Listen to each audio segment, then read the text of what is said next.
Welcome to the Grand Lux Inn, Tullahoma's finest boutique hotel where history, comfort, and southern hospitality come together. Family owned and operated, we take pride in offering more than just a place to stay. Whether you're planning a weekend escape, a staycation, close to home, or just need a peaceful retreat, the Grand Lux Inn is your perfect getaway. Looking for a space to host your next business meeting? Our elegant and quiet setting provides an ideal atmosphere to connect, collaborate, and get things done, all with the personal touch of a locally owned business. Whether you're here for relaxation, business, or a special event, the Grand Lux Inn is ready to welcome you. Call us today at 931-461-9995 or visit the website to learn more. The Grand Lux, Tullahoma's finest boutique hotel.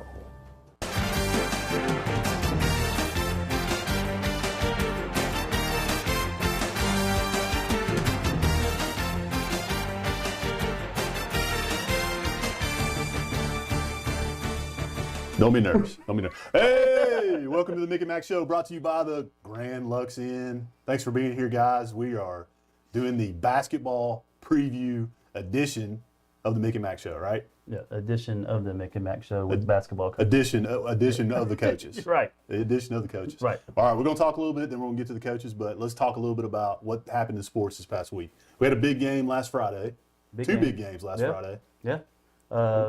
Girls State Championship game. They came up on the losing end, 1-0, and honestly, we talked about it, but I said, hey, if those two teams, there's a picture right there, those two teams play 10 times, it's 50-50. 50-50. Yeah.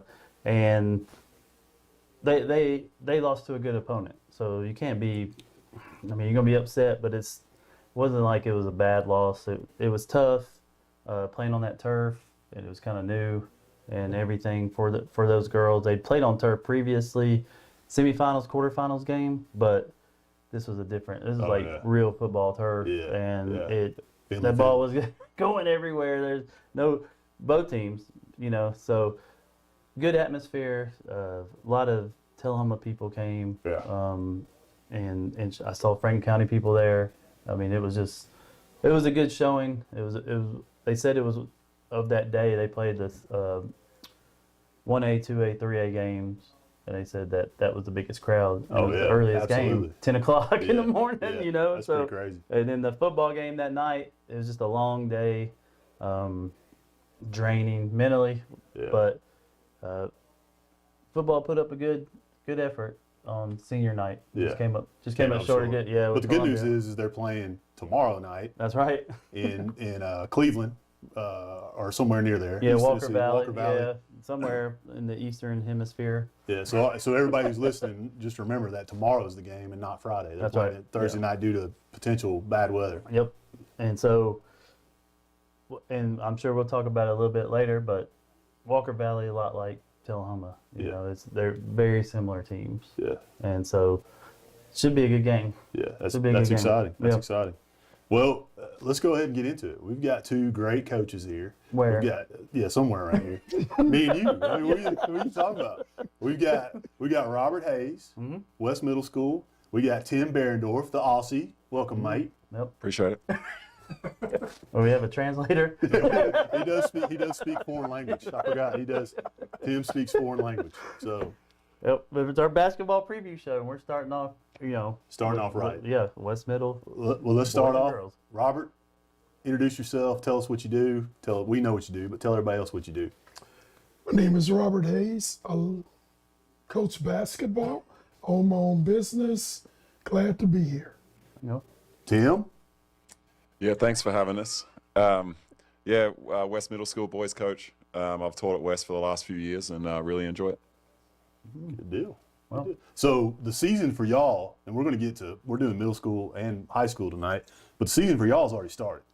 So y'all have had several games already, and so it's a fast pace. It's already kicked. We couldn't believe it was already basketball season. Yeah, it was like right after fall break. We played. Yeah. Yeah, we played, didn't we, for West? Yeah. Our first go on game was Sunday. the first week after fall break. So we start about a month before the high school. We're actually about a third of our way through our regular season already. So I'm glad you're having the preview show right now. Pretty sure. I'm glad too. A third away. We miss it. Yeah. You say that, but it's really like a sixth of the way through, right? Because we got playoffs. And Playoffs. Well, state that's true. championship. Yes. all that stuff. Yeah, So that's we what going we play on, for anyway, right? That's right. So, all right, you've been doing this a while. Robert, you've been doing this a while, but this is a new role for you. Both of y'all have been coaching for some time. I'm huge fans of both of your coaching styles, and I think that you're going to see success over time. And I just want to know what are you thinking about going into this year with the girls basketball team? What was your thoughts coming into it? My thoughts were really unknown. Really? It was new. I had to learn just what the girls were about, where I could focus on what we could put in to accommodate them. Still learning that. But it's been a pleasure so far to work with the kids, work with the young ladies. Well, you have a knack with working with kids, period. I mean, you've got that gift anyways. So being able to do that at the middle school level is going to be beneficial to the high school level, I'm sure. Right. So what's your focus with them this year? My focus with them is to get better every day, to try and get the fundamentals, get them ready for the next level. Some will play, some won't play. That's the nature of high school That's the basketball. tough part. Yeah, you play in middle school, but it's not promised at the next level. Yeah. So I'm trying to get them ready for the next level, and that's what we're doing day in, day out. Good deal, You Tim. have an idea too, because granddaughter Lakaya Yep. just graduated, so you kind of know what is needed and expected Yeah. at that level. 3 years of following her around, and that's part of it. Yeah. So It's a long 3 years. it was a long 3 years. Long 3 years. two of those years, he had one of mine there with him too. So he was following her around too. Man, Wild times. Yep. Timmy, what about you? We've got a real good group this year. I'm really excited to be working with them. Jordan and I have been working with a good core group of our guys for the last few years, and good group of 8th graders. But our 7th graders have also been stepping up. Some 6th graders looking good too. So I like what we've done so far at the start of the season. And like Robert said, we're trying to improve every day. And so I'm excited to see what the rest of the season has in store for us. and you kind of get middle school's tough because you kind of get thrown in there like with that fall break that all the schools are using, and then it's like a mad dash to Thanksgiving, and then you're able to breathe a little bit, and then it's like mad dash to Christmas, and then postseason starts basically right after Christmas. Yeah, that's right. Like I've kind of figured out it's kind of like a season in 3 parts, like so we're in part 1 right now. And then, you're right. And it is kind of weird, but that's the way it goes. And, we just do the best we can. So when about what time does this postseason start for middle school? Is it in January? Is it early January? It's about the middle of January, yes. Yeah. Yeah, it's like there's no time in there. Like there's not many Christmas middle school tournaments, and people go on vacation, and it's just like, all right, we got almost like retrain everyone and get them back into basketball mode. Yeah. And then it's just it's odd, and it's been talked about like at the TSSAA and because weird time. like pushing it back, but then you start getting into baseball and softball and kids that are just doing other track, and at some point it's got to start and some point it's got to end. Yeah, and it just happens. It's just hard to get. It's hard to get it all in. But you got those 2 holidays right there, Yeah. really, and then it used to not be an issue when fall break. Yeah. Like that wasn't ever an issue because No. we never had fall break. Yeah. We all know the big game. There's a big game coming up in a couple of weeks. November 17th is the East-West game. And I know y'all probably have 27 games in between now and then. And the season will be half over by that time. But are you already looking ahead to that game? Are you already having conversations with your kids about the East-West game? Because that's a big game. That's a big game, but tomorrow's a bigger game Okay. because it's right in front of me.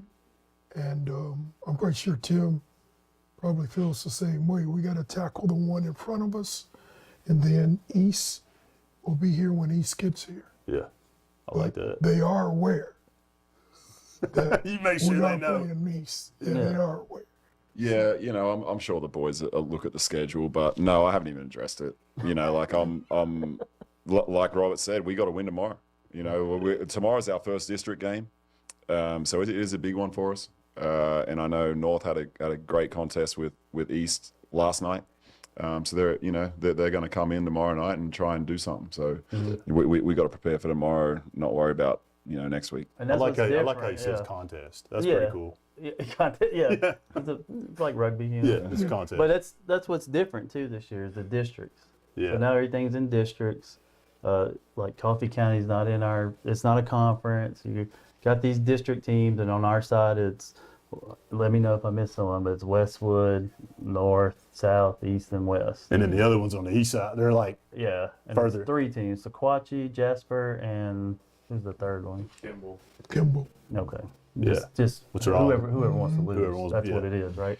And so you got to play our side of tournament, and the top 2 from there go over there and play the top 2 from there. yeah. And then I believe it's top 2 go on, right? It's just the winner. Just the winners Just to the the winner, to the yes. sectionals. Yeah. Well, and then you go. Then they're trying to set it up like high school, Yeah. but I mean it's hard because there's so many more schools and things like that, and but that's how everything's set up because it's like Jordan and I were talking today. We just get parents at that like, so where's that put us and where's that put Coffee County? You know, and like Coffee County's in a different district. They're in 3A, Yeah, you know, yeah. or whatever. And you're just like, what? So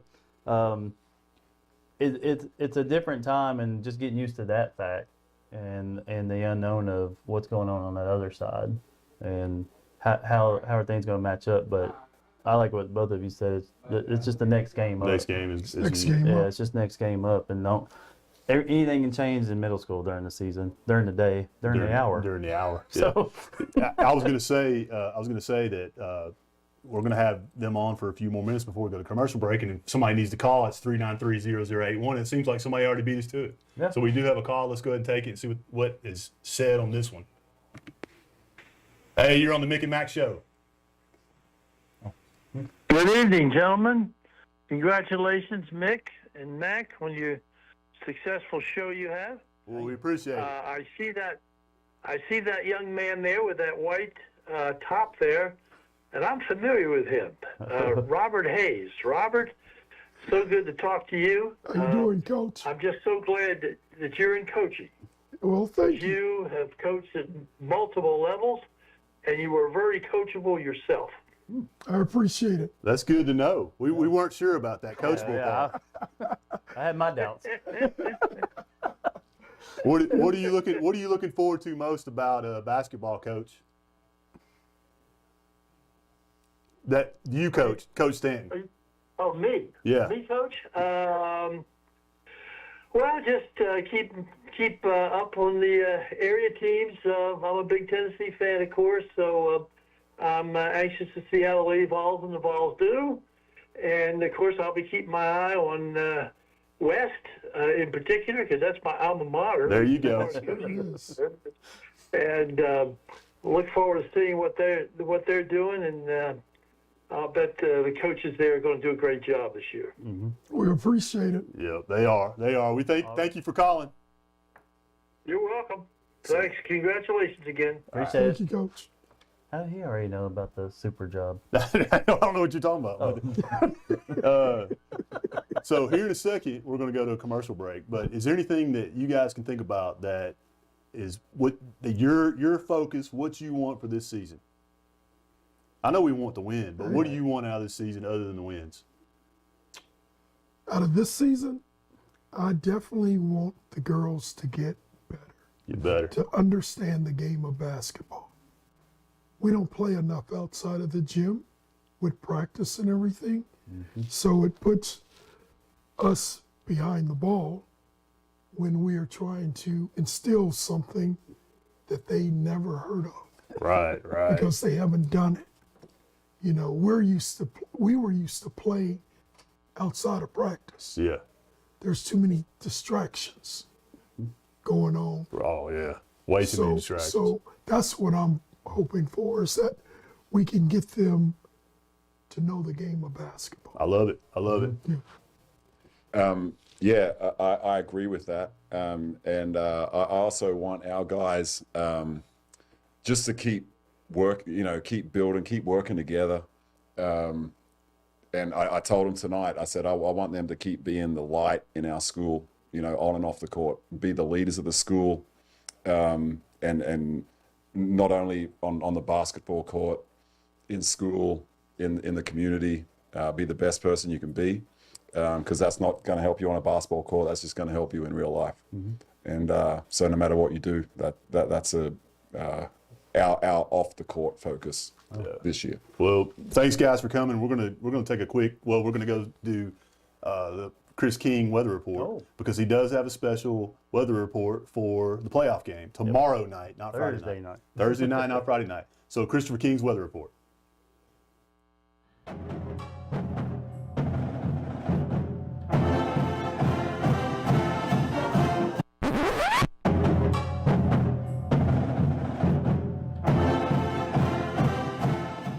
Hello guys, it's your old pal and favorite hometown weather guy, Christopher King Weather, coming at you guys with another edition of the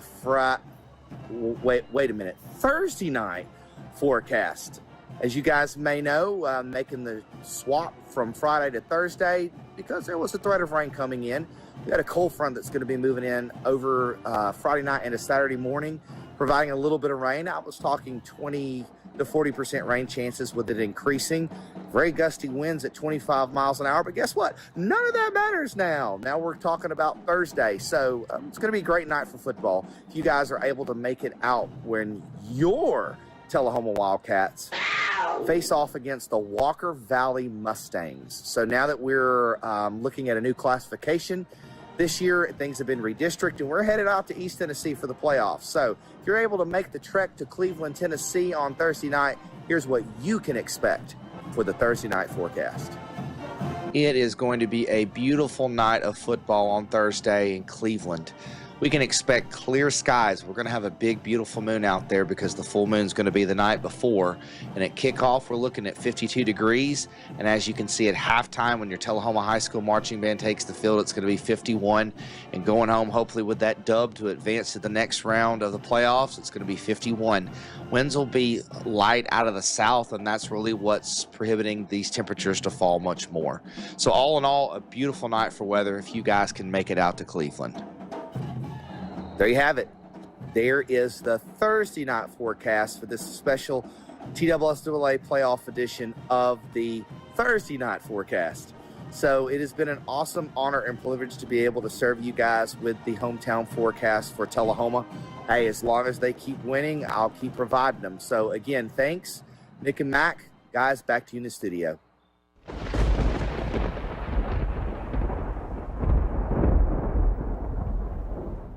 Payless Auto Service and Repair, located at 2013 North Jackson Street, Tullahoma, specializes in tires, brakes, suspension, oil changes, engines, and transmissions. Offers a 24-month or 24,000-mile warranty and free diagnostics. Payless is a veteran-owned auto shop and is home of the 25-25 oil change all day, every day, and offers Payless Tire Deal. Buy 3, get 1 free all day, every day. Call for an appointment, 931-455-6600. And Payless Auto Sales, located at 607 South Jackson Street in Tullahoma. Let Payless Auto show you how easy it is to buy a quality used car. We believe fair prices, superior service, and treating customers right leads to satisfied repeat buyers. Our friendly and knowledgeable staff will help you find the right car, priced to fit your budget. Shop our virtual showroom of cars, trucks, and SUVs online, then stop by and get a test drive. Payless Auto, located at 607 South Jackson Street, Tullahoma, 931-455-6111. Welcome to Fuel So Good, located at 1407 North Jackson. Fuel So Good is Coffee County's only organic coffee roaster. All of the coffees are certified fair trade and organic. In addition to the wonderful coffee, Fuel So Good offers a large bakery selection. They provide cakes, pies, bakery items for your special occasion. All bakery items are made fresh, in-house, daily. We also offer light breakfast and lunch items, potato, egg, and cheese wrap, breakfast sandwich with Canadian bacon, egg, and cheese, the best around. Chicken salad wrap for lunch, vegan bean salad. All the salads, even pimento cheese, can be sold by the half pound. They have yogurt, they have parfaits, and they also have fudge. So for a great cup of coffee and something sweet or healthy to eat, go by Fuel So Good at 1407 North Jackson Street. Step into a world of fun at Tullahoma Lanes. Strike up your excitement with our updated bowling center featuring a wide variety of classic and interactive games. Indulge in your timeless favorites at our new and refreshed snack bar. Check out our upgraded arcade with state-of-the-art games and card swipe technology. Save up your points for premium prize offerings. Bring the whole family and experience bowling like never before.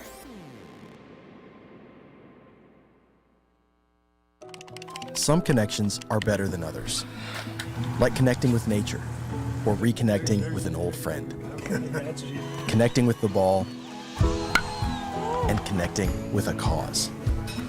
At LightTube, our goal is to help you stay connected, not only with lightning-fast internet and local support, but by advocating for those better connections. Stay connected to the people in your life. Sign up for LightTube today.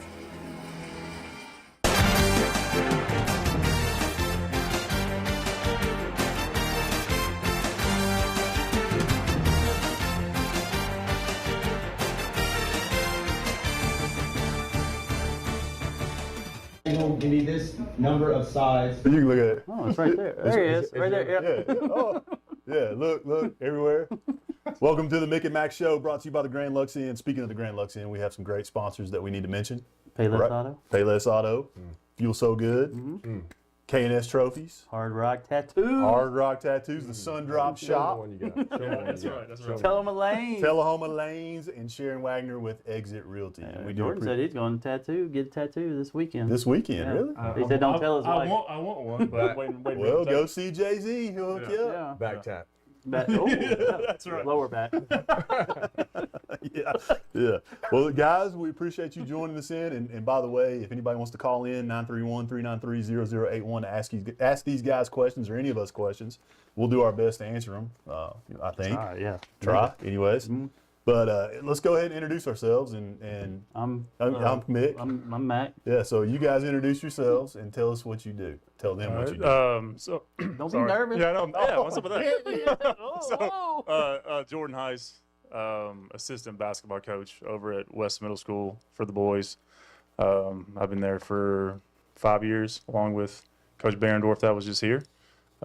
So yeah, really enjoying it. It's been a really good time. You do. Casey. Casey Robertson took over this year at East Middle, head coach.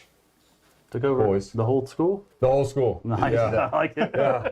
No more president. There's now an ambassador. we were kind of, I'll be honest with you, I was kind of worried about putting them together with the whole East-West rivalry coming up. They're fine. Oh, we fought in the parking lot. They go to. Oh, that yeah. was- No, They we're good. They go to church together. Yeah. Oh, okay. I sort of like him, it's a little bit, so Hey, we can do it. Wait till you start paying those orthodontic bills, then talk to me. Or, Yeah. or live next door to him. We're best Yeah, friends there. Yeah, that's right. That's right. Yeah. He's called the cops on me 3 times. That you know of. No, yeah. Anonymous. We know who you are. So, how's the season? It's a preview show, but we know Y'all have already you started. guys have already played some games. So how's it going? First year and everything like that. It's going good. I think our biggest challenge is me kind of late to getting the job, late to practicing, late to the summer schedule, and kind of really picking up towards the dead period or the period where we're not dead period, but where we're not really allowed to instruct. Right. That's been the hardest part, and our schedule's been very top heavy on the front as far like between last week and this week, 7 games and 10 school nights is a lot. And so NBA schedule. Yeah, it is like NBA schedule. So we've been just trying to learn. No where wonder we the can. season's almost a third over. Yeah. So we've been trying to learn where we can, and I mean, I told the boys, there's gonna be times where we learn in the gym. Right now, we got to learn on the whiteboard. So, but it's been good. I've had the privilege of knowing these boys for a couple years, coaching them in different areas. So it's good to be with them in this format. But we're just having fun, trying to. Oh well, I've seen, a lot of y'all's games, and I will say from game 1 to now, like it's on the uptick. Like it's going, and I don't think it's due to coaching. I just think kids, definitely not. Kids are overcoming. They're overcoming. Middle school kids are resilient. Yeah, that's what it's about. Don't do what I say at all. It's right. just, No, I think what you and AJ do, like it is definitely going. Like they had to learn what you guys wanted too, exactly. and same for you. And it's it's a marathon. It's not a sprint. Yeah. And I can personally say things are going well. I mean, wins and losses come, but it's like there's growth there, and I've enjoyed watching it. That's good to hear from me because it's hard, as as a coach. It's hard when you lose not to just kind of relive that over and over for the next 24 hours. And maybe that's a good thing about having 7 games in 10 days. Then it's the next thing. That's right. But no, I appreciate you saying that. And I wish I could say the same for other people, but like it is we're doing what we can do. We're just doing what we can do. So. What do you think about Cason's team? Yeah, what do you think about that so far? We haven't really. Gone family show, right? Yeah, we haven't really, really scouted them much. Like, respect. That's what we're using. No disrespect. That's not what. But we're like they were saying in the previous segment that we're just trying to look at one team. The next team that we're playing. It's a good save. Yeah, and eventually, whenever we get to East, I don't even know when we play East. I'm sorry. 17th. November 17th. Okay, so it's coming up Mick and Mac Show. Yeah, Mick and Mac Show. Then of course, we'll start looking at them and see what they do and everything like that. But I mean, honestly, I've talked to Kaysen a couple of days ago, and I was just like, hey, we're rivals. I mean, East-West rivals, whichever. But at the same time, I'm here to help him, and I know he's here to help me, and get through the season because we do want to see success. From our Tullahoma programs. I mean, I want to see each do well. Of course, whenever we play each other, I would love to see us come out on top and him the same way. But at the end of the day, all of these athletes that we have are going to go into the high school, and they're going to play together there. And we want to see the high school have success, which they are having success, which I'm sure you guys are going to talk about that later. But yeah, I mean, I want to see him have as many wins as he possibly can. Except for 2, right? Except for 2, and probably a third one, maybe even a fourth one in the tournament. But no, I want to see East do well, and yeah. Once we get to that point, we'll see. And I want to say too that one of the cool things was when I took over the job, the first 2 people to reach out to me were Tim and Jordan. So that was super cool. And they know, and you guys may know that when we kind of started the Wildcat AAU program, that the whole genesis of that was trying to get the East and West boys to play together and build some camaraderie. And I don't know, I didn't grow up here, so I don't know what the rivalry's like, how vicious it is, how pretty bad. Yeah. It was bad. Like nearly as it was bad. bad back in the day. Like Crips and Bloods, or it was bad. It was bad. But they, I'll wear blue. you wouldn't have seen those kids from West over in the gym the other night. Yeah. Back in the day. No. You didn't cross the tracks. Right. Whenever I played, Really? you didn't associate with them. Like, you didn't like them. That's how it was. We talk about it at school. We just in the last 10 years, like you can see, like the kids have trouble playing that game against each. It's usually one of the ugliest games on the girls' side because kids just. Like it's like that's their friend, Yeah, but, sure. But they figure it out and they compete. But it starts out like it's just like, whoa, what's going on? This isn't, and that's just I like that because when they go to the high school, they're kind of are there together. Where surrounding counties have a problem with that. Sure. Of getting kids on board and playing with each other. Right. So it's just not like it was. No, it's not. If anybody wants to call in and talk about the history of that, and talk about their experiences, 393-0081. While I'm thinking about it, why did you get into it? Why are y'all coaching? Yeah, what's your problem? What, did somebody tell you? So, I mean, I've been coaching for a very long time. Like, I've been teaching. This is my 17th year of teaching, and I've been coaching for 15, I think, out of the 17. Yeah. So I did elementary for a little bit. They needed an elementary basketball coach, so I got involved in that. Really enjoyed it. Had no clue what I was doing. I'm actually not a basketball person. I'm a baseball guy. I played baseball growing up. You tried me to play basketball for you, and I didn't do it. Probably should have. You wouldn't do it. I was scared of you, I guess, back in the day. I'm you sure. know? A lot of people were. I'm scared. So that's right. So I got into coaching at the elementary level. Like I said, I really enjoyed it. And then I got into, I guess, AAU coaching, things like that. Then I got asked to be a part of Coffee County High School, coached there for a season. Yeah. And then I made my way over to Tullahoma, coached with the girls for one season with Fred Robinson. And then Tim took over the head boys job at West, and he asked me to come aboard. And it's been a fantastic decision. Tim and I work extremely well together. Like Barnes and Gainey? Yeah. It's like, that's what it's like, Barnes and Gainey? Right. So that's kind of how I got into it. I really enjoyed it. The relationships that you build with your players, you know, those are just things that you can have for a really like a lifetime, you know, with some of those guys. And I'm sure that, you know, Kaysen would agree with that. And he's probably feels the same way. Kaysen? What do you? Yeah. I mean, as far as getting into it, I mean, I guess as far as moving here, when we lived in Birmingham before, I was coaching, you know, the rec league stuff for my kids, and I've always just loved basketball. I love watching it. I love being a part of it. And John Miller, when he moved on from Robert E. Lee, really kind of leaned on me to take that over, and I was really reluctant to, because if you guys know John Miller, he's a great coach, and so I was worried about pulling that. Yeah, Payless Auto. Shout out.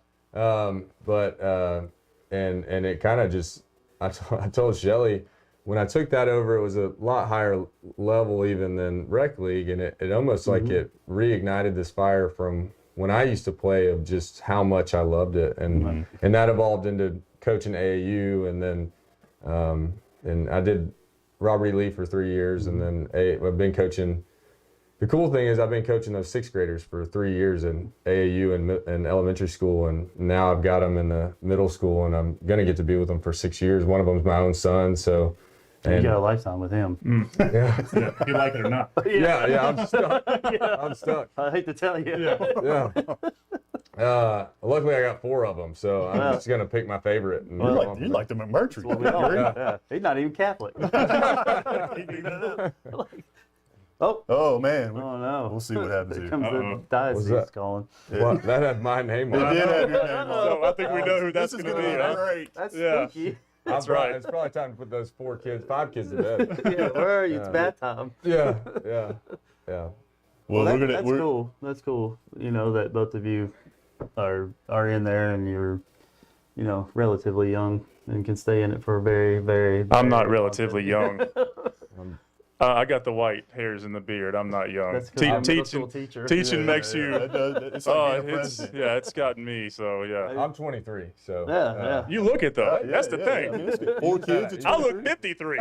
You know. That's the kids, right? Yeah, exactly. Hey, we do have a call. Let's see who it is. Oh. Hey, you're on the Mick and Mac Show. Hi, Daddy. Hey, we don't know who you're talking That's what you to. do it for, yeah. Which one? Yeah, it could be one. Go Panthers. Who's that? I love you, Daddy. Yep. I love you, baby. Go Panthers. Go Panthers. There you go. You gotta say go Bobcats too. I said, go Bobcats. Go Bobcats. Yeah. Awesome. Love you, night. Night, baby. Night. Thank you. And that's why we do it right there, right? That's right. And Yeah, so, that's right. you know, before we go with these two, I do have to ask. I noticed Kaysen's got a nice blue Nike Tech jacket on. Yeah. Is there?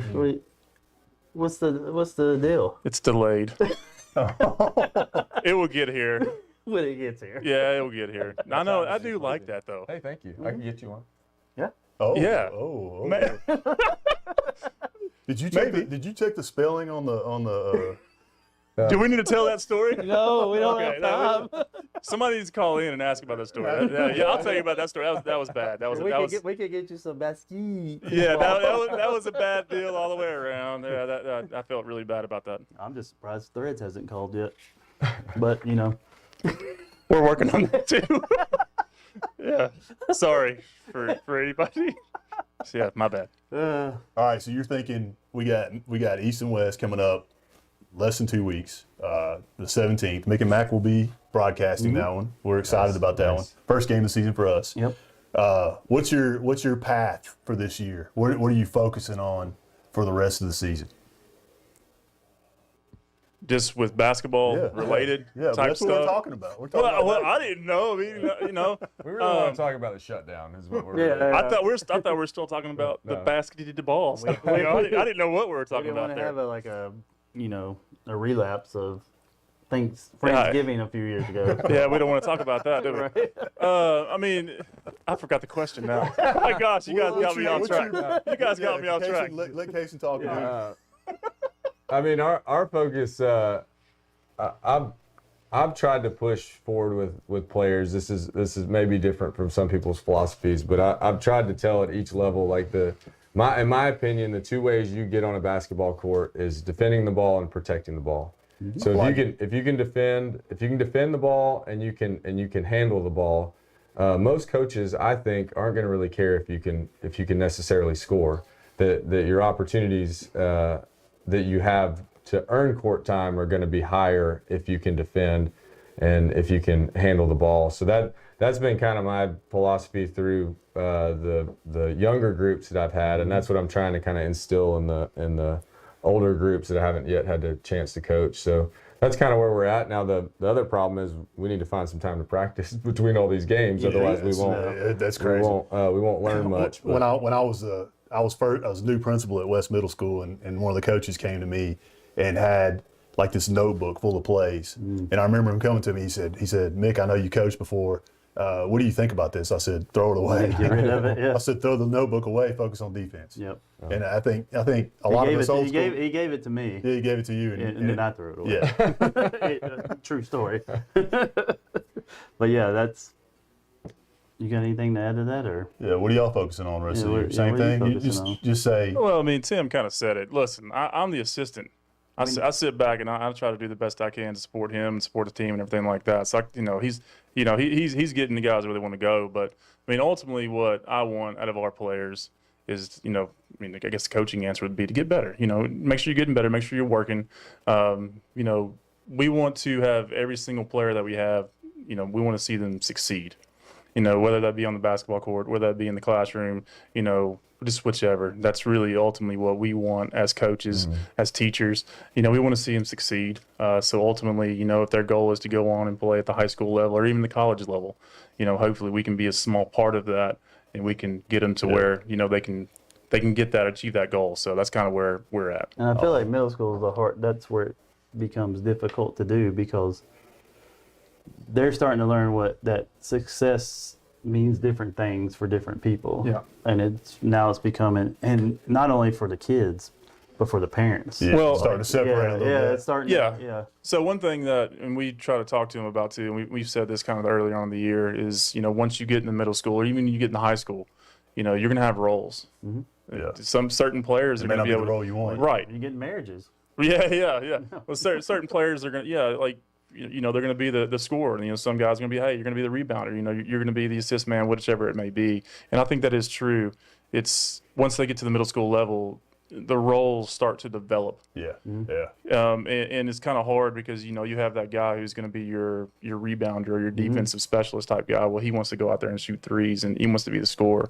And ultimately, that's not really his job. Yeah. And it's kind of hard to tell a kid that, that wants to do that. So, yeah, I'm with you on that. Well, we got to go to a break, but before we go to a break, as long as the football team's still playing, we still have Hattie reports. That's right. So we do have a Hattie report for this week.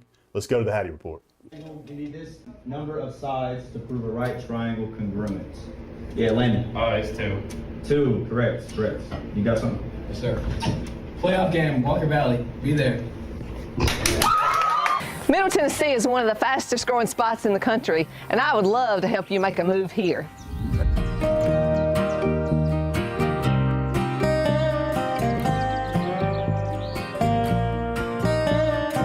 I work with buyers and sellers all across Middle Tennessee, and what my clients value most is that I dig in, do the work, and give them clear answers to every real estate question.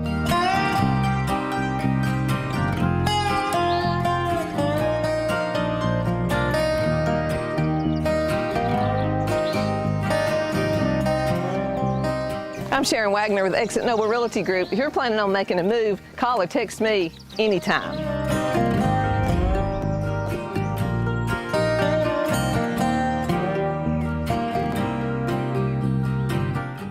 Are you looking for that special place to eat, a place that makes you feel like home? If so, the Sundrop Shop is the place to go. Open Tuesday through Saturday from 8 to 3, the Sundrop Shop has a menu to satisfy everyone's taste buds. Their soups, sandwiches, salads, and breakfast are made from scratch and served all day long. And don't forget their selection of handmade frozen treats. From milkshakes to sundaes, the Sundrop Shop is a proud sponsor of the Mick and Mac Show and always enjoys celebrating the success of Tullahoma athletes. K&S Awards has helped Tullahoma adult and youth athletes celebrate sports for 45 years by supplying the area's largest selection of trophies and plaques, plus corporate awards engraved in glass, plastic, and crystal. K&S stocks gift items and figurines for almost every sport. K&S also does jewelry engraving, sandblasting, wood engraving, like Grandma's favorite recipe on a cutting board. They custom make badges, desk and nameplate signs, panel and photo frame tags, rubber signature and self-inking staffs, bronze signs, yard signs, and banners. Now offering custom framing as well. When you take that trophy-winning picture, 30 years of framing experience makes K&S your one-stop celebration shop for all your keepsake needs. Stop by and see Alan and Jeannie Rogers at KS Awards, 510 Country Club Drive in Tullahoma, or call 931-455-7359. HostMy provides modern phone systems with mobile integration, HIPAA-ready business texting, and digital faxing solutions.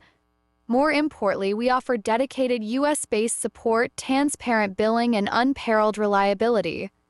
Call 931-581-4411 today and partner with the best. Welcome to the Grand Lux Inn, Tullahoma's finest boutique hotel where history, comfort, and Southern hospitality come together. Family owned and operated, we take pride in offering more than just a place to stay. Whether you're planning a weekend escape, a staycation, close to home, or just need a peaceful retreat, the Grand Lux Inn is your perfect getaway. Looking for a space to host your next business meeting? Our elegant and quiet setting provides an ideal atmosphere to connect, collaborate, and get things done, all with the personal touch of a locally owned business. Whether you're here for relaxation, business, or a special event, the Grand Lux Inn is ready to welcome you. Call us today at 931-461-9995 or visit the website to learn more. The Grand Lux, Tullahoma's finest boutique hotel.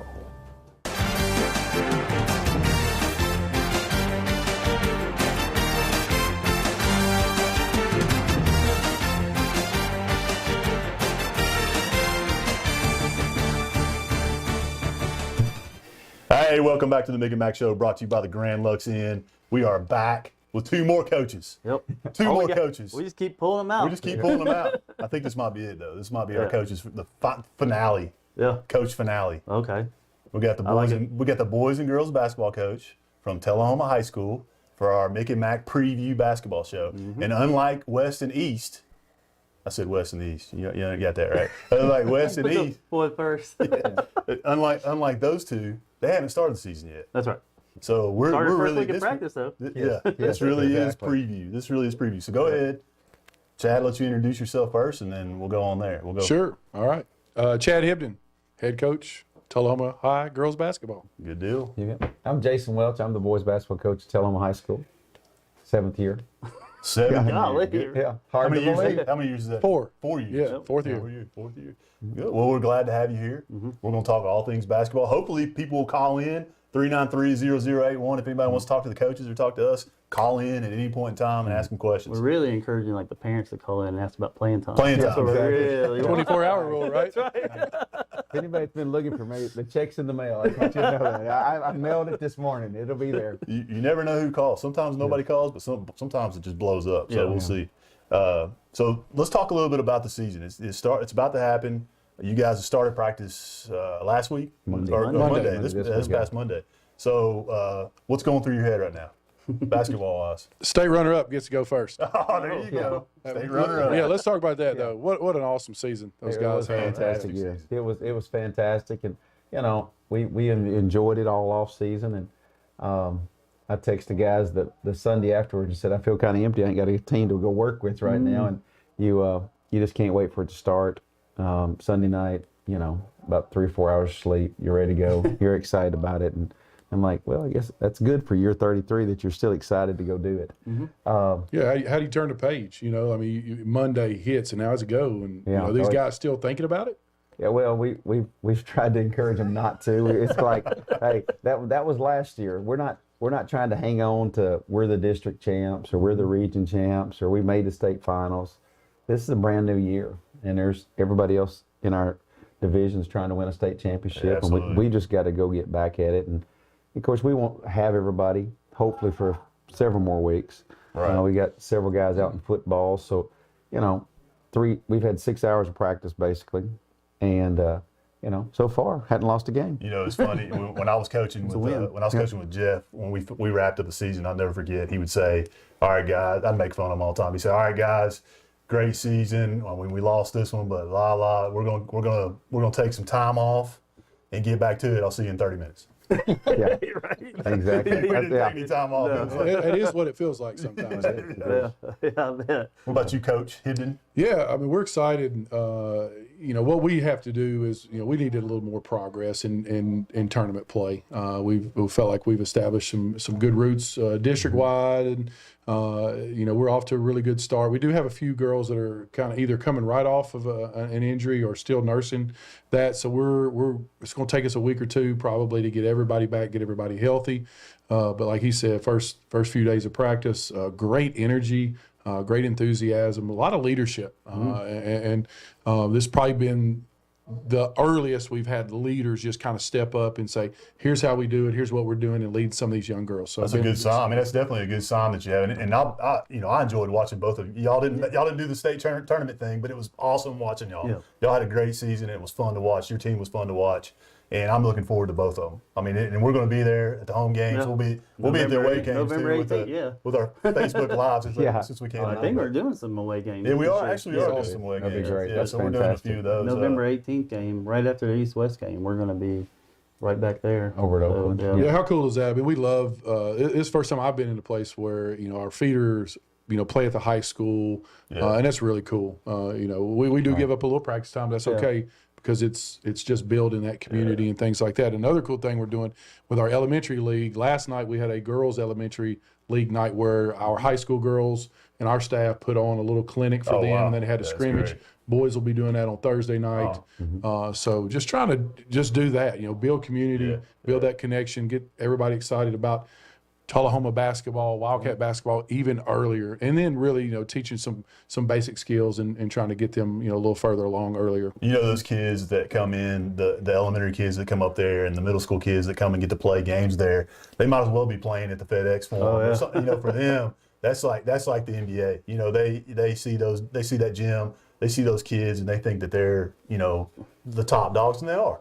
So I think it's cool that y'all still do that. That they still play at the gym there. I can say because my third one now playing with it, and they they love it. Just the whole league, like it's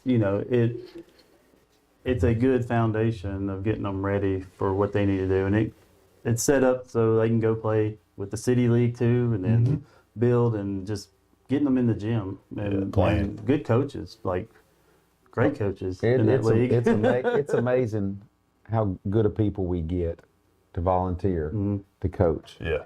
And they spend time with those kids, and coach is good enough the last 2 years to take care of scheduling all those practices at our gym. We have all kinds of people coming in. Everybody knows that it's hard to find upstairs, downstairs. It's like there's a goal outside somewhere we can get you, but right. it's tough to get all those things going. But then when you get there, like this last Saturday was our first games, and we had several teams in from Franklin County, and it was just all day.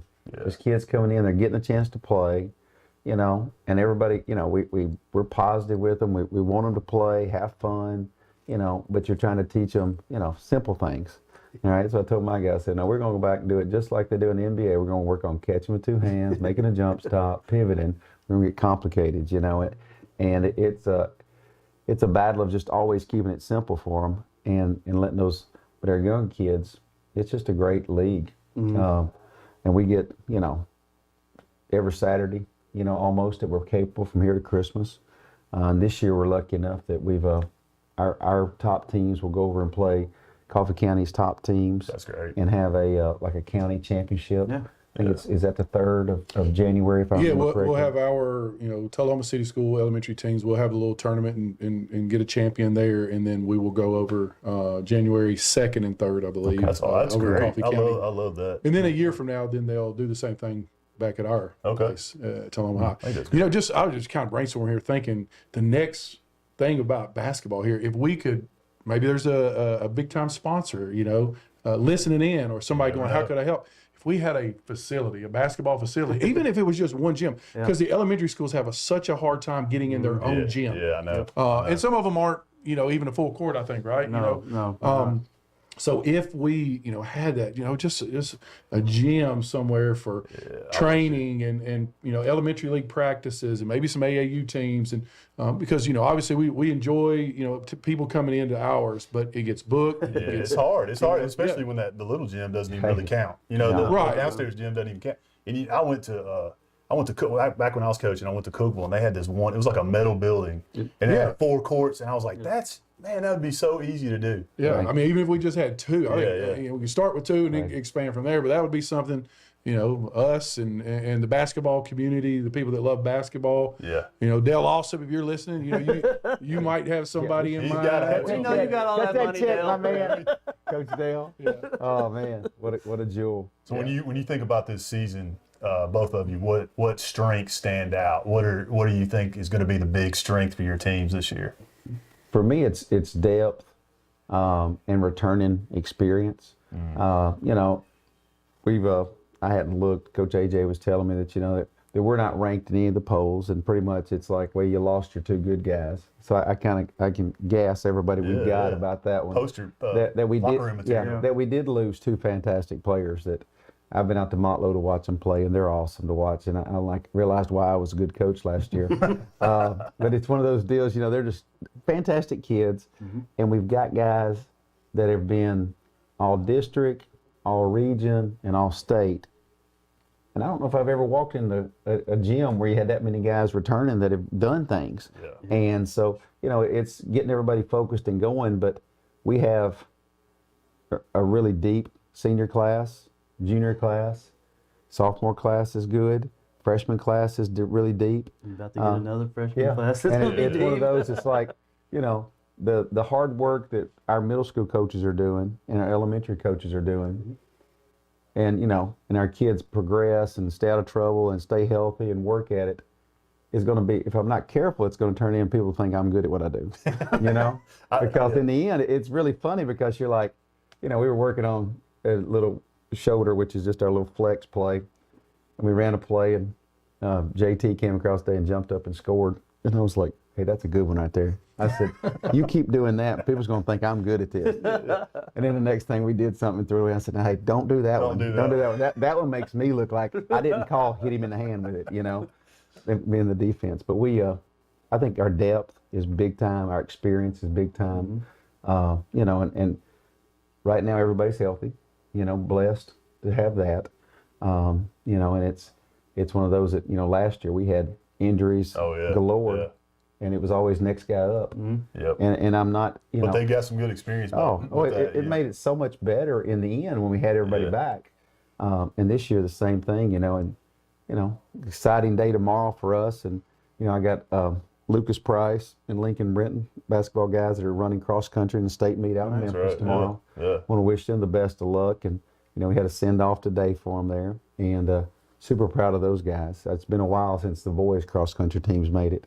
Yeah. And then the football, going to Walker Valley to play, and a lot of good things happening. I'm just so excited for them. I mean, we've somebody said, COVID was bad for some people, but ever since COVID, we've just kind of rolled. And I'm like, well, we just know how to handle adversity. We're that kind of people.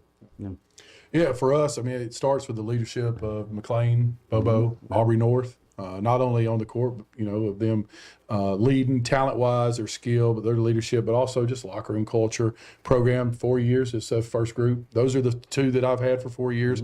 So it's a learned process, things like that, and they're doing a great job. When we go to the lower gym, and when we split, I give them both, hey, you're leading one group, you're leading another group, here's what we're doing. Today we did driving kick shooting. As soon as we get there, I step back, let them do it, and it's just, excellent. And those girls are, they're buying in, they're paying attention, they're listening, hear a different voice, those kind of things.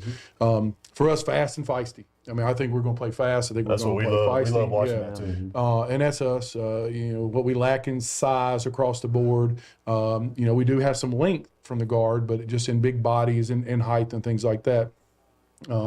We'll accommodate that with just being gritty and tough, and so we're excited. I do think this has the best chance for this year has the best chance for us to shoot the three better than we have before. So I think this could be our best 3-point shooting team with everybody elevating, but just the talent that we have there. So that'll be a key. We know in girls basketball. I've had this conversation with a friend and a parent, and I'm like, in girls basketball, what team makes the state tournament that doesn't shoot the three well? It's very rare for a girls basketball team. And so we've got to shoot the three a little bit better to advance. And I think that this year could be that year. I think Cody would agree too. We enjoyed watching them get after it, like you said. They were last year, and we expect the same thing this year, where they just get after it. They got motors that don't stop, and they just keep going. And that was fun to watch to me. And I also loved the fact that you had a lot of young girls that played.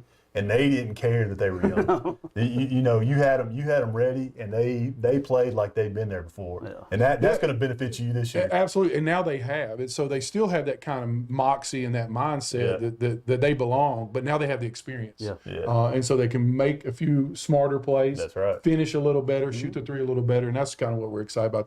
That young freshman group, adding in with them, and we've got a transfer in Kamani Kelso, who's going to add some size for us, and that's going to help us, create a little depth there. Yeah, and I have to brag a little bit. Mick and I grew up with McLean's mom, and so we've known McLean and all that, and she is what she is. She's a good leader, good player. But Aubrey, I had her at West, and then they go on, and you're like, okay, you see them here and there, but she was rehabbing that injury. And she rehabbed it with my wife, and my wife was like, hey, I know I've seen what she's done on the floor, but she is a good leader. She's a workhorse. She's a workhorse. She just say, she's a good person. Yes. Yeah. You just, she would just be like, she's cool. She's about the team, about getting better, whatever she can do. But she was just a good, she doesn't run into many high school kids that come, because they're always about all right, I gotta get back. She was like, we need to do this, we need to do that, I need to do this better and stuff like that. And she was just like, man, she's just a good person. Yeah, what I think of Aubrey and her rehab is she's invested in her rehab for the good of the team. Yeah. And that just goes to say a lot about her and her character. But she's put a lot of time, a lot of effort, a lot of energy so that she can help her team be successful. And she wants to finish strong. And it's just a kudos to her. And having her back is, we had a successful year, and what could have been with her, hindsight, right? But now we do have her with pretty much that same group back. I'm really excited about both. Both teams are going to be fun to watch. Oh, yeah. And there's no doubt they're going to be fun to watch. And we know that because when we're calling them, we're both tired. Yeah, we are. It's almost like coaching. You know how you get that mental fatigue after the end. You're just like, That's what we talk about and feel like we're like, whew, that was, Yeah, you know. that was wild. Yeah, That was wild. It was a good time. Are you guys up there going, hey, can we get a 30 right Yeah, here? yeah. Yeah, sometimes. That's what we feel like. But, you know, like I said, I think you got two good ones right there leading, and the boys, I mean, like you said, the depth, and you still got kids that are coming, I mean, you know. Our senior class is just full of quality individuals. You know, I mean, Austin Tennant, I mean, Alex and Sam Bobo. Those Bobos. Yeah, I mean, you got, you know, yeah, they're always there. And, you know, Lucas Price played a lot of big minutes for us last year, and again, cross country, but he had a great summer. You got Andrew Carmack. You've still got, you know, Will Hyden, Caden, Poff, and I mean, it's Pop just, Daddy. it just never. And then you got Jaden Thompson. Oh, and smooth. he. You got about 20 seniors. I know. You know, It's hey, like we're going to build a whole nother gym for the banner. Yeah, I know. He's gonna go broke. Give us We got graduation awards. we got signs out in the yard, all the way to the parking lot. You know, it's like, Well, I mean, if a fight breaks out, people are in trouble. We got them outnumbered. You know. You know, I had Jaden, and I was like, all last. I mean, up until like midway through the season, I think I kept referring to him as a senior, and I did that this year with the girls. I was talking to Heiss, and I said, you know, well, he's got Sharpton for 2 more years, and Farrell, Zoe, and he's like, they're just sophomores. Yeah. I was like, No, I need different with this. yeah, I was like, man, you know, it's just a lot of times time goes by fast, but I was just thinking, they were, but they played so much in significant minutes that you're thinking, all right, those kids are older. Yeah, I think the coaches in our district, you know, they're going to look and go, how is that kid not graduated yet? We want to see birth certificates. Yeah. Like the Iowa or Purdue player that's always there, like, that guy ain't 60-year graduated. senior. We had COVID years. Yeah. So we need to take a break, and we'll come back in a little bit, and we'll talk about X's and O's and what's going to happen. Jimmy's and Joe's. Jimmy's and Joe's. So we'll be back in just a second. Payless Auto Service and Repair, located at 2013 North Jackson Street, Tullahoma, specializes in tires, brakes, suspension, oil changes, engines, and transmissions. Offers a 24-month or 24,000-mile warranty and free diagnostics. Payless is a veteran-owned auto shop and is home of the 25-25 oil change all day, every day, and offers Payless Tire Deal. Buy 3, get 1 free all day, every day. Call for an appointment, 931-455-6600. And Payless Auto Sales, located at 607 South Jackson Street in Tullahoma. Let Payless Auto show you how easy it is to buy a quality used car. We believe fair prices, superior service, and treating customers right leads to satisfied repeat buyers. Our friendly and knowledgeable staff will help you find the right car, priced to fit your budget. Shop our virtual showroom of cars, trucks, and SUVs online, then stop by and get a test drive. Payless Auto, located at 607 South Jackson Street, Tullahoma, 931-455-6111. Welcome to Fuel So Good, located at 1407 North Jackson. Fuel So Good is Coffee County's only organic coffee roaster. All of the coffees are certified fair trade and organic. In addition to the wonderful coffee, Fuel So Good offers a large bakery selection. They provide cakes, pies, bakery items for your special occasion. All bakery items are made fresh, in-house, daily. We also offer light breakfast and lunch items, potato, egg, and cheese wrap, breakfast sandwich with Canadian bacon, egg, and cheese, the best around. Chicken salad wrap for lunch, vegan bean salad. All the salads, even pimento cheese, can be sold by the half pound. They have yogurt, they have parfaits, and they also have fudge. So for a great cup of coffee and something sweet or healthy to eat, go by Fuel So Good at 1407 North Jackson Street.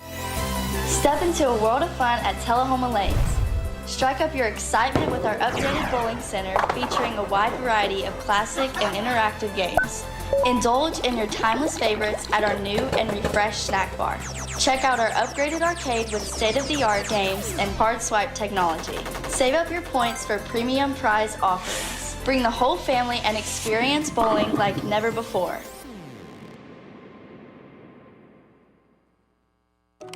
Some connections are better than others, like connecting with nature or reconnecting with an old friend. connecting with the ball, and connecting with a cause. At LightTube, our goal is to help you stay connected, not only with lightning-fast internet and local support, but by advocating for those better connections. Stay connected to the people in your life. Sign up for LightTube today.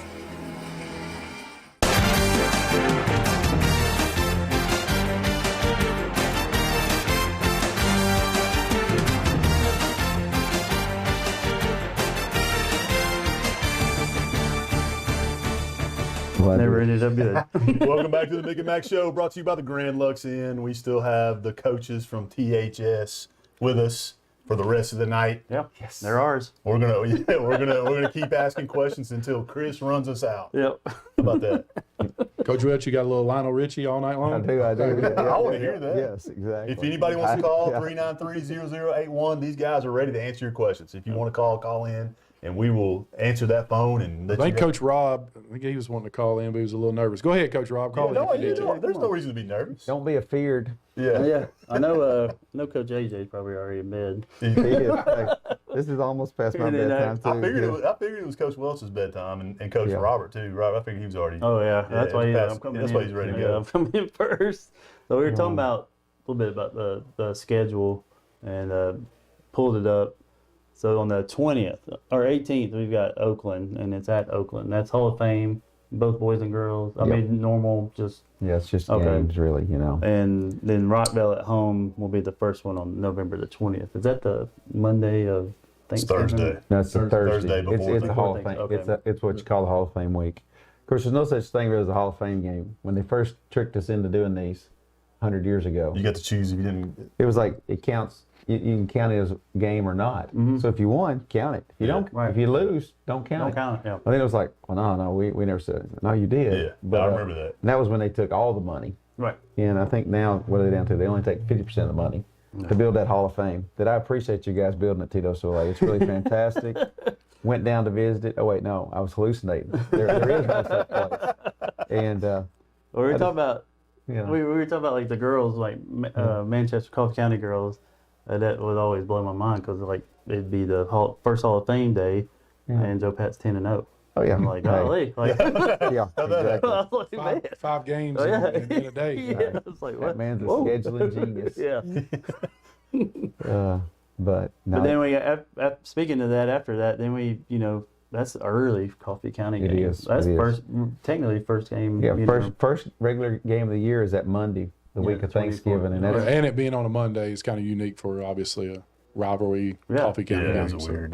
But yeah, we're not in school that week. I don't think they're in school that week, but it's kind of like everybody's home from college. We hope, and I'm sure we'll have a good crowd. It'll be fun, and those are always the girls' games are always exciting, and our games you just never can tell. Right. I mean, last year we swept. That was the first time we've done that, and maybe since I've been here, can't remember. Right. There's been times that when they're in the same district, we might have beat them twice, but it wasn't very seldom you get a sweep. It's that rivalry thing. Everybody's fired up, and I think we beat them last year both games by like 7 or 8. Excuse me. And it's always a tough game. Coach Taylor over there does a good job. Yeah, he does. Coach Pat does a good job. For a while too. Yeah, oh yeah. I moved back here in 2012, and since like you said, up until last year on that boys' side, one team was always better than the other. Mm-hmm. And it always seemed like it was a split, or the team that shouldn't have lost. It was wild to me. So, and then you guys look like road warriors there for a little while. Yeah, we're trying to stay away from. Are y'all doing any Christmas tournaments? I didn't see that on the schedule. I'm taking the boys. We're going to. It's called the Alpha Tournament. It's used to be the Arby's Classic up at Dobbins Bennett. Oh wow! Which fantastic 5,000-seat arena. Yeah, there's a team coming in that I'll tweet out the X out or whatever you do. I'm gonna put it out online there. I'm gonna take and throw it out there. There's a team, one of the top teams out of Miami. Okay. One of the best teams out of Georgia. Team out of Virginia. We're playing Collegiate Gray out of South Carolina, who won the state championship there last year. Bell County out of Kentucky. And there's one other state there. Does they and can I have one more game of eligibility? I think they do. I think they do. And we're going to get that COVID year there. Yeah. I've called Vanderbilt trying to figure out how to get them an extra year because they seem that's pretty magical.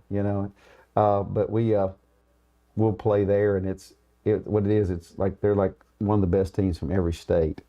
And we're the representative from Tennessee. Okay. And Awesome. and Dobbins Bennett's in there also with us, and we'll play, and we're excited about that. Dobbins Bennett was a '90s team. Those suckers. Oh, yeah. Back in the day. Yes, they got a nice team this year. I saw them this summer, and it's and I don't know anything about these other teams. I just know they're all they're really good. Hey, speaking of eligibility, did y'all see that guy that is going to Michigan State and he's played 3 years in the G League?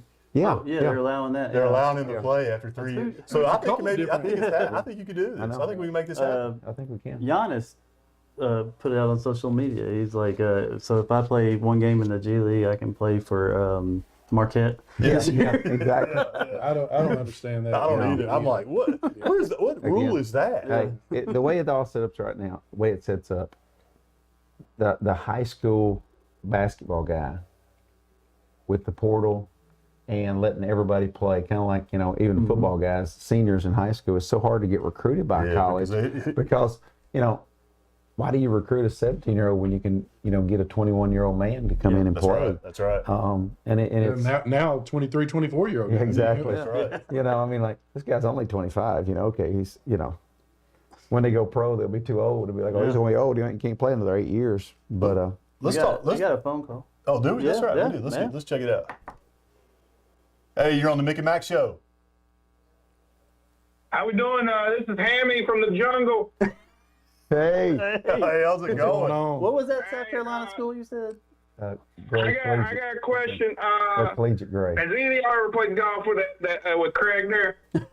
Talking about me? Oh. No, I don't play golf. Please don't.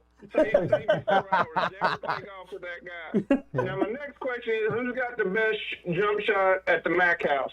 That would be Ashley Nicole, no doubt. Okay, all right. Maybe your oldest daughter. My oldest daughter's not bad, but is moving this game up to Thursday night going to hurt us tomorrow night? Oh, I don't think so. I think it has a negative effect more on Walker Valley than it does Tullahoma, to be honest with you. Okay, are the uniforms clean? They're definitely clean and ready to go. All right. Number one priority. I love what you guys do. I love what you guys do. Keep THS going, okay? All right, appreciate it. Coy. Go Wildcats. I'll be back. I'll be back. Don't worry. That's right. That's what we're worried about. All right. Bye. Bye. You never know. That's one of my buddies from South Carolina. Oh, is it? Yeah, don't pay me money. I may need to get him to get a scout. Yeah, he will. He's an athletic trainer down there for high school. So, right. Yeah. I saw the last name, and it was we know one. I thought, is that him? That's crazy. You never know. You never know. That's funny. Let's talk about coaching philosophy. Yeah. We win, they lose. I mean, I'm like, what else is there? Ronald Reagan on the Cold War, baby. It's like, What else my is there? philosophy is we win, they lose. It's I think we want to play fast tempo as best we can. Make everything as miserable for the other team as possible when they have the ball. On offense, find us an open shot, and then we shoot it, go fetch it. To be redneck term, but we just. Last year we made it. We won 32 games and made the state finals, and couldn't shoot the three very well. I won more games last year with making 2 or less threes than I have in my whole career. Mm-hmm. But the fact was, if you bludgeon people enough, they'll quit. You go rebound it and you stay down and defend. You don't foul them. You don't put them on a free throw line. But we just, we do that and. We play a variety of defenses, and we're going to figure out something that works against you. Is what we're going to do. We're going to half-court trap you. We're going to full-court trap you. We're going to man. We're going to play some 2-3, and then we'll go a little 1-3-1, a little 2-3. And this year we'll have a really good zone team, I think, because we can have so much length. we can go out there and put 5 guys that are 6'4" or better. Yeah, that blows my mind. With a 6'9" and 2 6'6" and a 6'5", it's like, wow, with that group, we may not be able to dribble down the floor, but we gonna go rebound it. Yeah, for us, in me and my career, it's always been man-to-man defense, and we just start there, and that creates our offense. And from an offensive standpoint, we have a few things, or I have a few things that I like to do, and then can we be great at, and we do. And if we can't, then we try to figure out what is going to be best for that team. And I'm huge on just offensive efficiency. Like, who's your most efficient scorer, shooter, and where do we need to get the ball for each team? So for an offensive philosophy for me, I look at what did we do last year, who's coming back, and then these young kids that come in, and we try to piece some things together that help us. But we're going to play in transition, and we like to be really good. Coach and I were talking about it, waiting, because the game is played in transition. Mm-hmm. Now you can slow it down on a miss, but you're still playing off a miss, and you're still playing in that transition game. And so the majority of those, buckets, that people take are misses. And so, we try to create space in transition, and then we try to create the gaps to create, and then let those kids go be creative. And that's that. But it always goes back to our defensive philosophy and being solid before spectacular. Use this with our freshmen this time. I said, look, some of our older girls can be spectacular right now. You got to figure out how to be solid first. Mm-hmm. If you want some playing time, you want to creep up that proverbial ladder a little bit, be solid first. And then, look at you can make some spectacular plays. So, and that was our defensive philosophy, keeping the ball in front of us, playing in the gap, and in the gap you can be solid to spectacular. And then, obviously help side, all basketball coaches know how important the help side is and what level you do that at. So. Well, it sounds like to me you're the Nolan Richardson of girls basketball. Is that what it is? His pressure is a little bit more. Don't do that because we're up top calling the games. We don't need that heat. Can't breathe. But he only was able to do that for a couple of years with those studs he had. That's right. But does the philosophy change? And I already know the answer, but based off of who you have coming in and what they're able to do well. The basic stuff I know stays the same, like your defense, your stuff like this, but does it change based off of, all right, well, I got this is what we're going to play? Yeah, absolutely. So that defensive standard is what it is, no matter who we do that. And then we build from there, and those building blocks. And a lot of that is how much zone do we play and how much pressure do we play. A year ago, we wanted to go full court run and jump. That's what we wanted to do. We tried it for about a month or so. And there was 1 or 2 players that we were just not getting that rotation. You've got to usually have about 3 rotations to play run and jump. And I thought it would be really successful, thought it would help us. But at that point in time, we were okay at it. But in order to win, and beat teams that are better than us, okay was not going to. We were beating some teams bad that were average, and we got off to a really good start. And then all of a sudden we started playing a little better competition, and then it kind of hit. And then we just told our team, look, hey, we've got a week or 2 to figure this out. I think it's going to be great for us. But if it doesn't, then we're going to punt. And we got to that. I said, girls, punt. Took a piece of paper, we threw it in the trash, said, all right, now here's what we're going to do. And it was easier to go back to what we're, comfortable doing and being just solid man-to-man and doing a few more surprise traps than the run and jump all the time. And we're going to try to do a little element of, both of that. And then this year, if we're really good at it, then we might pick it up, so a little different philosophy. I think that's good coaching IQ to be able to adjust, because I've seen coaches where that their philosophy is this right here, no matter who the players are, and they just try to tough it out, and it doesn't work, and you have to be able to adjust. And so I appreciate that, and I think that's going to pay dividends for you for sure. I feel like in Tullahoma, in particular, sometimes like you set that basic groundwork, but then when the film starts coming out, and you're like, all right, this is what we're going to do versus this team. This is what we're able to do there, because you said you guys punted, but I can think back. I know we can where some of that came out from what you did early in the season, because we even talked about it at the end of the year, like, hey, we saw this early and we didn't know why, until just now. But we're like, but you jumped on some teams that way, and it surprised teams, and that was So we still had it in our back pocket. It wasn't our identity anymore, right? But we did it enough to be good in spurts. We just didn't connect enough for that to be who we were all the time. So we just changed our identity a little bit in that. Yeah. But I loved it because I was like, I've seen that since November, and then boom, it was like and the other team was like it'd be 4 or 6 points just right off, just immediately. And I know watching this guy here, he come out 1-3-1, and then, in the same possession, switch it to something and switch it to stuff. Right. What you're known to do too, that first pass, run and jump into something else, and it's that's good. Like I like that. I'm of course invested in the girls program, having girls, and I like seeing that style of play. I like seeing the high level coaching and them girls like. It's there, and then boom. Yeah. Now they know. It's fun to watch. And that's for us coaches. I mean, and that's what really makes a difference when we see something connect and click. And you've been working on it, and then all of a sudden it just happens, and that's why we do what we do. We see that success, from those things. What about values? What about your team values? Value the ball. You want to think about it a little bit? We value the ball. Value the ball. Value wins. I'll start with ours because it's pretty much on a lot of the stuff that we do, and we have 4 pillars: give, grow, love, win. Winning is a byproduct of the other 3. Give, sacrifice self for something greater than self. Grow, we're trying to improve every day. Love, do it with passion and intensity. If you do those things, you'll win. We define win, what's important now. Whatever that is, whatever that moment is, win that moment, win success. And if you do those things, everything else will take care of itself.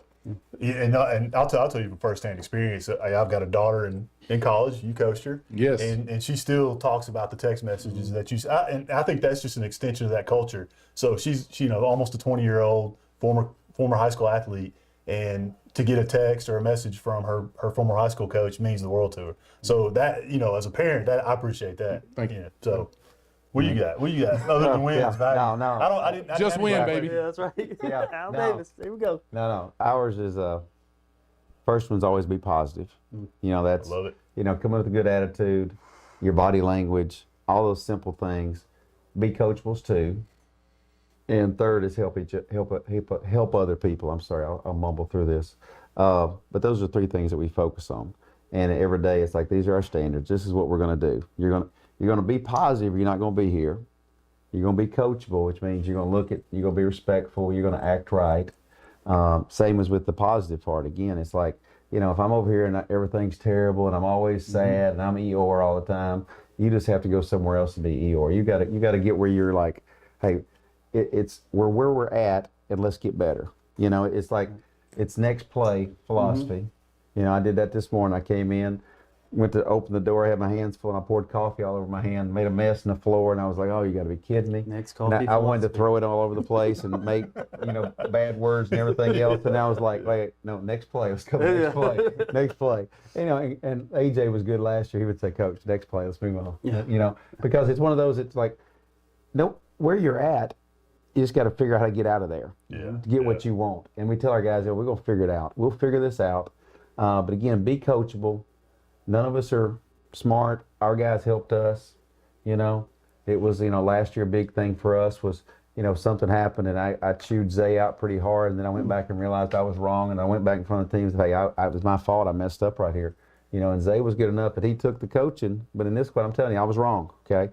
And that seemed to help a lot, and it was a good moment for us. And again, just the willingness to help each other. For us, my stuff last year, the kids were so much more helpful afterwards. They wouldn't let me do anything, which really got on my nerves. I'm glad now they start. Probably why you are so successful, right? Exactly. I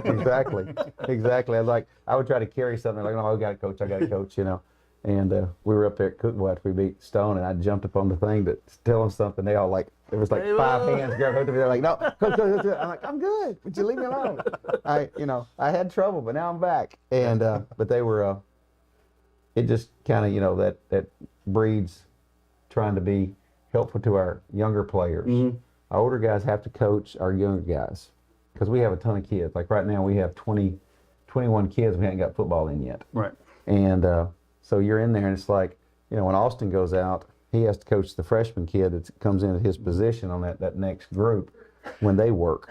And, and you have somebody should be coaching them. And because you can't go to the sideline and sit there and just be Joe Cool and hang out. Right. And because you're not building that next thing, and I think that's a big help for us because it's all about angles, you know, and we're our man-to-man stuff. We're growing it, and we're going no middle, you know, getting the gaps, get to the midline, you know, and everybody rotate, and we're getting so much better at it. Now, can you do it when you go live, and how good is the other guy you're playing against, and all those things. But it's fun to watch the growth, you know. Like Monday, we couldn't do some things, you know, and you go home and you're like, did we ever coach them at all last year? I mean, because I know most of these guys played, but we couldn't. It's just, you know, they were getting used to it again. I mean, when you ask them, hey, do you remember this from the summer? And you know, most of them, no, I don't remember. What happened in the summer? No. I do want to say this, like, you know, being here 4 years under, you know, working side by side with Coach Welch, what I see him and his staff, accountability. He holds his guys accountable to do the next right thing, and that's his culture. You know, and being able to see that and work alongside someone that, you know, has similar. They got to do it a little different because he's coaching young guys to be men, you know, and we're coaching young girls to be ladies and grow into that. But it's still about accountability to do the next right thing. And so we work well together program wise because of those same kind of core values. I like our middle school coaches said it, and you guys said it. Like winning is different. You know, there's different points of winning, and I was talking to a middle school girls basketball player the other day about it, and I was like, "What's the problem?" You know, because you can tell they wear it, wear it hard on their sleeve. Yes. If they're so like, we're not winning, and I was like, "Well, what's winning look like to you? You know, what is that?" And I said, "Go home, have your parents pull up Rocky. Rocky won." And I was like, you know, Rocky gets, you know, the crap beat out of him. But it's different for him. It's he believes that he won because he could sit there for 12 rounds and take that pounding. Yeah. 15, and grow. 15, yeah, whatever. 15, Yeah. That's right. And Old then, school boxing. And then, you know, Sorry. and I said, hey, after that, you start seeing what that was a win for him. Yes. And you know, like his wife asked him, "What do you want from this?" Yeah. And I said that's just he a just good. wants to know he can go the distance. Yeah, all the way. That was a win distance. to him. It wasn't beating Apollo Creed. It was just going. And then as you go on in the series, Different levels of wins. and they kind of just look at you like, "What's Rocky?" You know? No doubt. Don't ask me Rocky. Or Hoosiers. You're exactly right. I said it's old. It's from the 1900s. Yeah, we try to emphasize that stuff by process of progression. That's big for us. Is there any progress? Then it's not a loss. Like, you know, if there's any progress. Now, if we didn't make any progress, then we need to evaluate, like, why? You know, but there's any progress. You know, one kid, one play, you know, one quarter, whatever it is, and to get these kids to have more of a what's next kind of mindset, next play, like we've talked about. And that's what our job is to do, to get them to believe in the next, you know, live in the moment, but believe in the next. And that way they can just kind of flush it and move on and try to continue that success. Right. Our big thing last year was just 1-0 today. 1-0 today was what we said. You know, and it takes on a lot of meanings. All right. You know, when you have open heart surgery, 1-0 today was you got to the next day, right? Yeah. For me at that point. And now, you know, it's like I teach psychology, and I'm like, hey, you know, 1-0 today is what? Well, you came to school, you got your work all done, and you got home and you're healthy, and you're going to get to go back the next day. Well, you're 1-0 today. Right. I mean, let's. And for the kids, they didn't get their phone taken up. Your phone. I still have my phone. I didn't take your phone, so you're 1-0 today. How do you eat that elephant? You know. Yeah. How do you eat an elephant? It's one bite at a time. That's what. Is our most of our thought of the day is always the same thing, because it's a small progress. You're just taking a step, getting ready for the next, and you know, 1-0 is you survived the day and you did the best you could. And, you know, I grew up on a dairy farm where Dad was the electrician, plumber, did everything. And 1-0 was we got up and we milked the cows in the morning and we milked the cows in the afternoon, and you got to go home, you got to go to sleep at night. All right, you're 1-0. The next day you're going to get up and do it again. And you're going to be 1-0, 365. And so it's one of those where it's like, we're just trying to teach kids that, you know, we have this dream world that everything's perfect. I have a dream, and I want to be like, you know, big-time Division I basketball coach. And you're like, well, how's that going to happen? Well, I'm going to show up and I'm going to grind, you know? And, you know, somewhere, I know it's like there was the guy, Nate Oates at Alabama. it was like 7 years before he was a coach at Buffalo and got the job at Alabama. He was a high school basketball coach. Yeah. The guy, Buckyball at Texas A&M, he was a coach at a high school in Birmingham, 8 years ago now? Then he got to go to Sanford, where he went from, making big money like me in high school. Yeah. Then he went to Sanford, probably making, $150K a year. And now he's at A&M making, it's like 4.3. Yeah. I think it is, something crazy. That's I'm wrong. I'm wrong. He was 1-0 that day. he was. That contract day? Exactly. Contract day. Him and his agent. Yeah. Coach Olive, I need to talk to you. These are our agents, Coach Olive. Yes. We're going to get big buyouts. I know that. Exactly. I mean, that's the thing. I never got a buyout plan. I mean, it's like, yeah. I'd be like, wasn't it the guy was at LSU before, Orgeron? He said it's $17 million buyout or something. And he said, okay, so I got 2 questions, And they were like, all right, what's the question? Where's the check? And which door do you want me to go? What door do you want me to leave? Big or small bills. Go Tigers. Go Tigers. I loved him. He would say, go Tigers. I was like, oh, he said go Tigers. We've awesome. I love both of those type of answers. My kids know you, and I'm excited for my kids if they can do it, play for you. Like with all that stuff, that stuff. I believe they can. Because I'm sitting there like, man, I go through this, and I'm just like, you're dead, and you know that with Eli. You're like, I'm not gonna say nothing until they ask me. Yeah. And then they ask you, and you're like, are you ready? Are you ready? And it's like, hey, you just do this.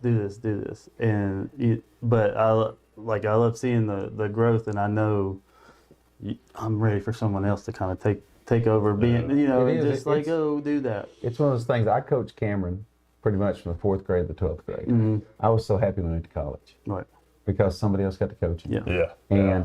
And by the time he had been with me for 5 or 6 years, he was my best assistant my last 4 years at Macon County. Yeah. I mean, seriously, would go scout with me, went to every clinic with me, and he was down at Pensacola this week. And I thought I had problems. He came in yesterday and he said, heard people putting stuff in the gym. Found out I didn't have a gym for the day to practice. Second day of practice. And he said, so I'm calling the school dance? The church. No, it was some memorial service that they have every year for people. But he called the local church, and the guy was like, well, I'll try to get you in. I can be here to 4:10. So we don't get out till 3:10.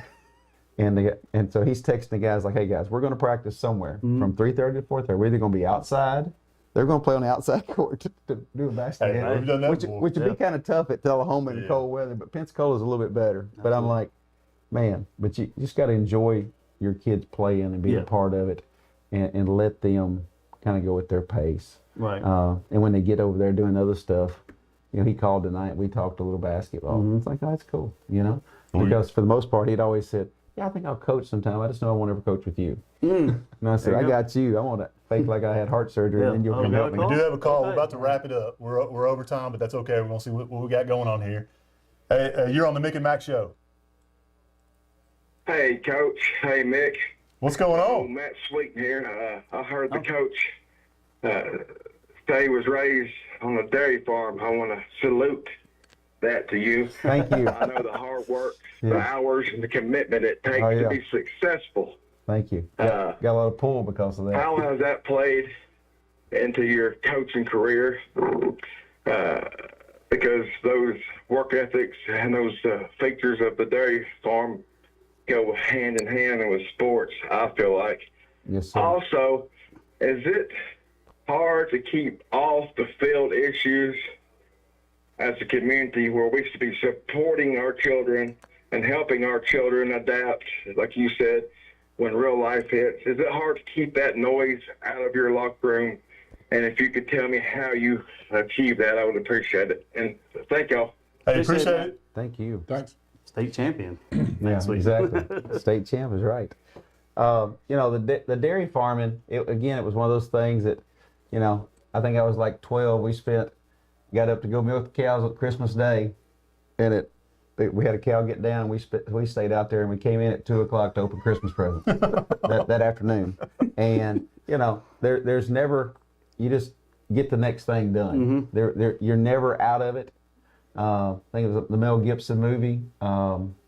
I can't think of the one where he's like, you're never out. There's always another chance. You always get another strike, or whatever. The one, the Vietnam movie there, the early one. I can't think of it. I saw it at the theater down here in Tullahoma. It was great. Popcorn was good. Soda was nice. But it was the dairy farm. Just watching my dad. You know, I wasn't smart enough to know, but that guy's my hero. Was my hero, and learned a lot from him. Right.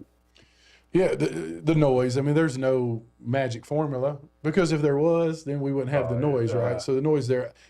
What I've experienced and learned, and even learned more here along the way, Coach Olive, A Better Way Athletics, those kind of things, I think it's communication. You have the conversations. You try to have that stuff early.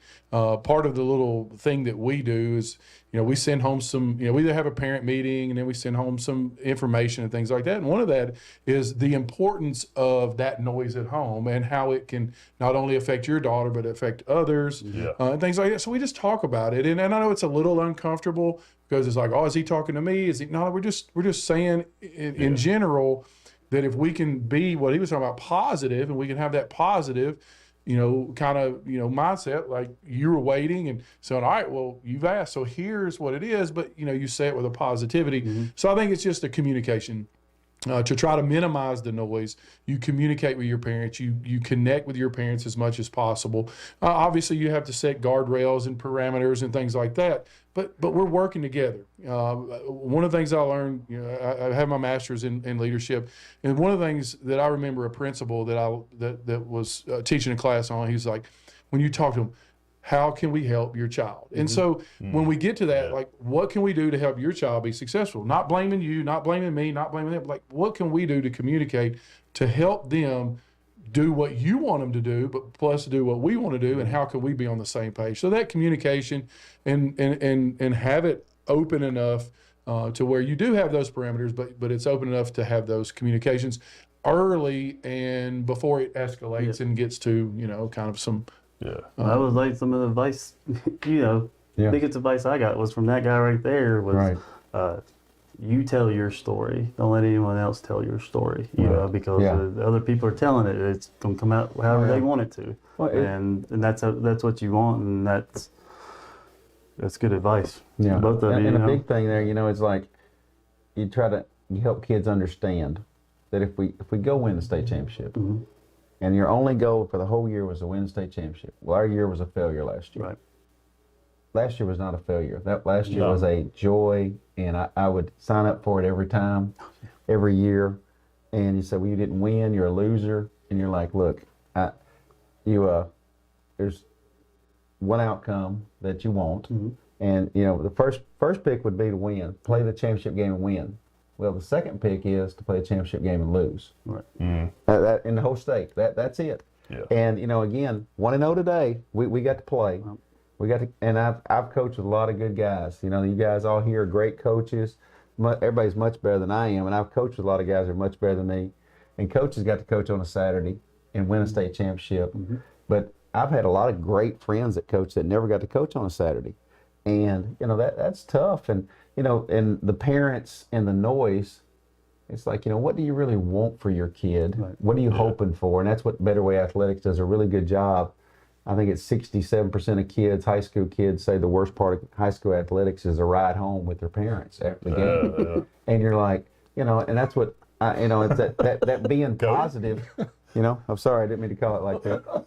But I read that was a few years ago. Appreciate it, Coach. That's not this year. Yeah, not this year. Not this year. It's all everybody's happy now. But it's one of those where you want to be encouraging and make it a great experience. Because a lot of people go and it's like, oh, I was miserable. So I hate the coach. The referees always cheat me. They charge me too much at the gate. Concessions are out of control. This person sits on my stuff and whatever. I mean, you're always mad about something. And, you want to go and say, is anybody having fun here? That's right. Is anybody having fun? Why are we doing this? Is because I love to play basketball. Yeah. Real quick with that is the other thing just kind of popped in my mind that we talk to our parents. Like, you're going to coach your kids, so you can't tell them don't coach your kid, because you are. Yeah. But effort and attitude, because you should have autonomy to correct or coach your child on effort and attitude. Now, whether we're running flex or motion or zone or man, it's like, what are we here for? Yeah, like, right. I mean, has anybody, what kind of car do you drive? I got a Camry. Does anybody go to the Toyota factory and go, put that engine in that way? You know, no, but they do to coaches, right? And so like we have to embrace that. We know that. We signed up for it. Right. So we can't complain about it, but we have to embrace it and connect with those, you know, parents and give them an avenue to do that, but try to do it in a positive It's way. always funny. Somebody will say something like, wait, you should have tried to stop. Gosh, we should have tried to stop You them. should have tried to stop Holy them. crap. You should have. I don't know why you let them score. Yeah. Here's the one thing I like. We don't have to choose whether we go for it on 4th down or not. That's a good thing about basketball coaches. Exactly. Yeah. Well, guys, listen, we appreciate y'all coming. This was a successful basketball preview. Great conversation. Appreciate all you guys doing. Thank you, guys. We wish you guys the best of luck, and we're excited about calling games this year again. Super stoked about that. So thanks again for coming. Absolutely, yeah. We were wanting you guys to come up and do the whole thing, you know, during others' game and stuff like that. It gives us great insight, but it also just, I think, gives, like what you guys were talking about, lets the public know. Because the public makes their perception, but, you know, a lot of it gets positive with that, you know. And it helps us, like, honestly, like, you know, because sometimes we'll be like, I don't know. And then we're like, oh, well, he said that's what they're, you know. Someone's going through a little knee injury or something like that or whatever, and it's like, okay, you know, but looking forward to, we've been talking about it since last year. Since last year, yeah. We got to remind everybody that. Welcome to my world. We got fifth quarter Saturday, 9 a.m. With Coy and John Gray. Got to remind you that Lester's locks. He's picked Clemson -2.5, Missouri +5.5, and Iowa State +6.5. So Jeff Lester's locks. Yep. So go ahead. With it, guys. Go with it. Go off it. But that's it. We'll be here next week. We'll be here next week at the same time and start kicking off or tipping off with basketball on the 17th with East West and then the 20th with you guys. So we're looking forward to it. Thanks again. Awesome. Thanks, guys. Appreciate you guys. Appreciate it. Thanks so much. Have a good one. See you next week. All right, Ray.